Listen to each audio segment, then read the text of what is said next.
Magandang umaga sa inyong lahat. Nandito tayo ngayon sa Barangay Malaban kung saan magi-interview tayo ng isa o dalawang katao na isa sa naapektuhan sa bagyong Pepito, Christine at Leon.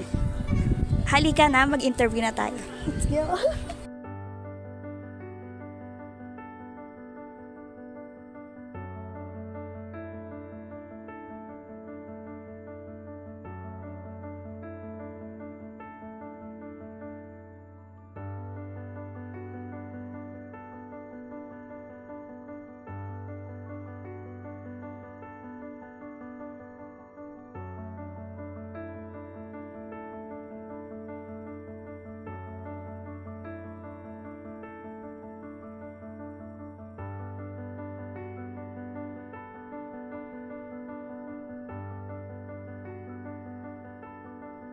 Nay, ano po yung mga paghahanda nyo po bago dumating yung bagyo? Ano po yung mga ginawa nyo paghahanda?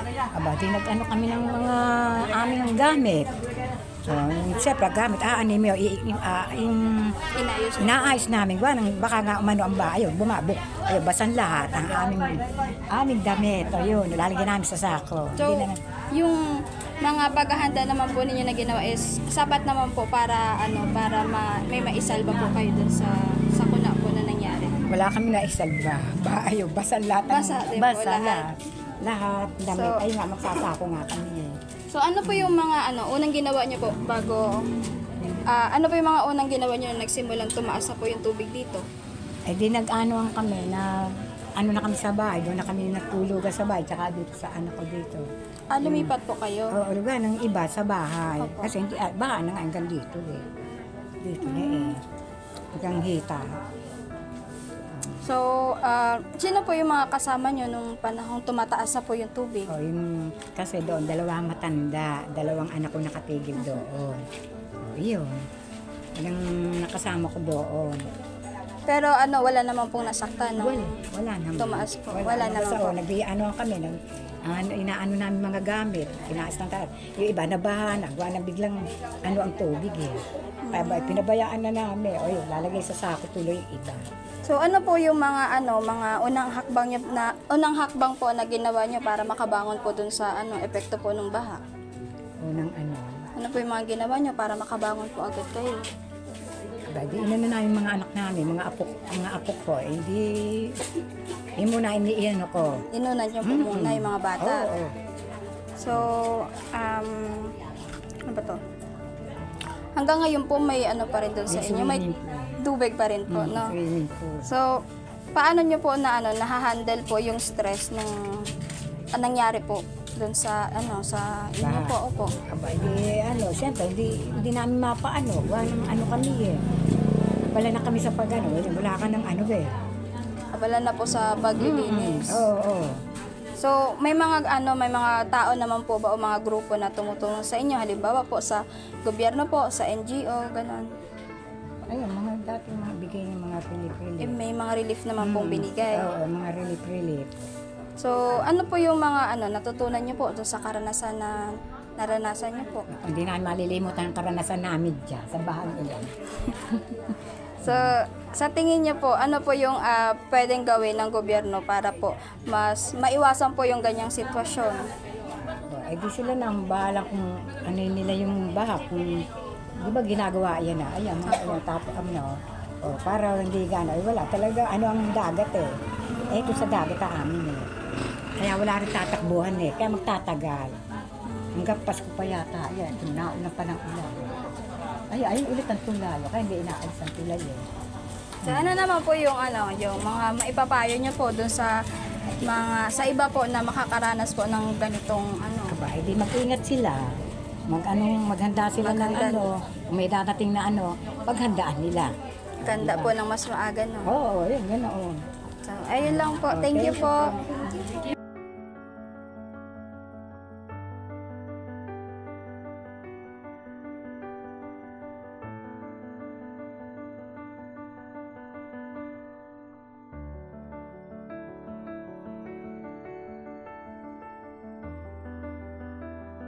Bago po bumaha, ano po yung naging paghahanda ninyo bago dumating ang bagyo?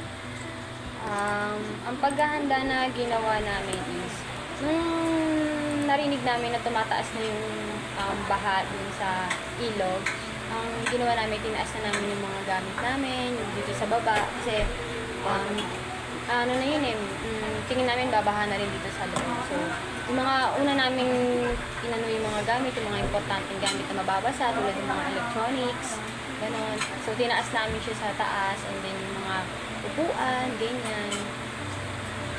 Sa tingin ninyo po, sapat ba ang inyong naging paghahanda? Bakit po? Kasi dito sa Malaban, usually, madalas na siyang bumabaha. So, hindi na bago sila sa amin. Kapag may dumadating na bagyo, more on, naghahanda na kami ng mga gagamitin, ng mga aayusin, gano'n. So, ayun. May naipon po ba kayong mga pagkain, tubig o iba pang gamit para sa kalamitan? Usually, yung mga kailangan lang na ang ginagawa namin is i-charge yung cellphone para sa mga sa mga ilaw kasi baka mawala na kuryente, flashlights, mga candles in case lang na mawala na kuryente. Ano ang unang ginawa nyo nang magsimulang tumaas yung tubig? Tulad nung una kong sinabi, ang ginawa namin, tinaas namin yung mga gamit dito. Kasi usually, mga electronics, so, siya sa baha, yung mga gamit na pwedeng mabasa, yun, yung mga importanteng files, so, iaakit na siya sa taas namin. Since may second floor naman kami. Gaano kataas po yung tubig ng baha sa inyong bahay o lugar? Dito sa loob, umabot siya, mga tuhod siya. Ganun. Sa labas, medyo mataas-taas siya. Kailan kayo nagdesisyon na lumikas, kung lumikas man kayo? Hindi pa namin na-experience yung lumikas since may second floor naman kami. Pero if ever na yung isang bagyo, Leon ba yun? If ever na yun, pumasok sa atin, baka may chance na Sino ang kasama niyo lumikas. noong panahon ng pagbaha? May mga nasaktan ba or may nawala ba sa inyong pamilya? Ay, yung aso namin, nalunod. Ayun lang. Yung mga tuta, kasi nga, dito lang sa amin siya sa ibaba nilagay. Dahil, siguro malikot na sila, hindi namin aware, nalaglag siya sa baha.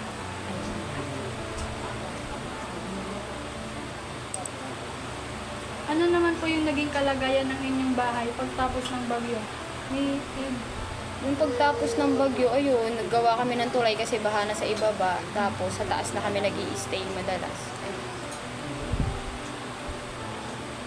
Gaano katagal bago bumalik sa normal ang inyong sitwasyon?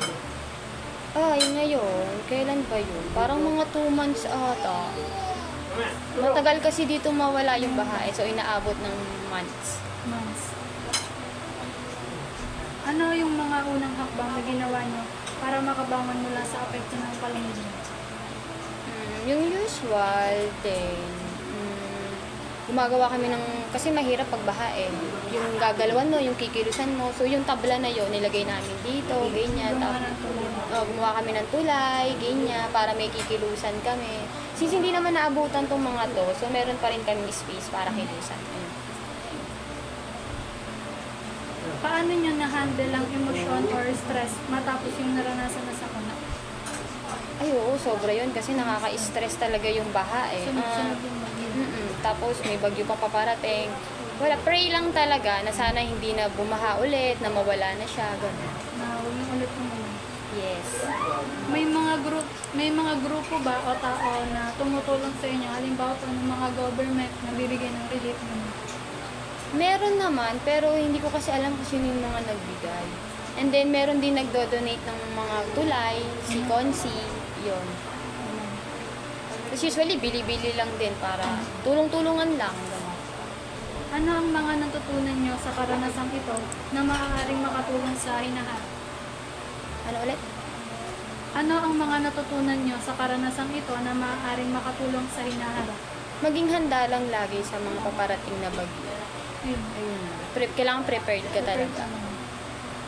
Sa tingin nyo, ano ang maaaring gawin ng gobyerno o ng community para maiwasan ang ganitong sakuna?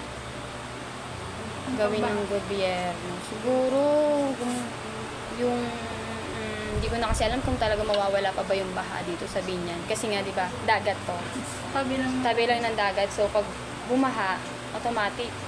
Ay, pag umulan, automatic babaha talaga. So, siguro maghanda lang din sila sa mga, sa kalamidad. Kasi hindi natin malalaman kung kailan yung babagyo, kailan babaha, ganun. So, sana yung maging handa din sila sa mga parang mga boat, ano yung tawag doon? Mga emergency hotline, ayan, para pag tinawagan sila. Saka yung mga bang-bang, papaayos para hindi mabog yung mga Oo, yung mga bang-bang pwede din. Kasi ang dami ng mga ang dami ng mga, ang tawag doon yung kanal na hindi nadadaluyan.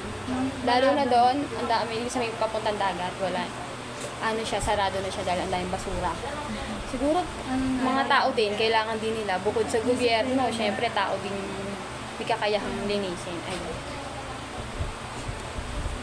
Ano ang inyong maipapayo sa iba na maaaring makaranas ng ganitong kalamidad? Mapayo sa kanila.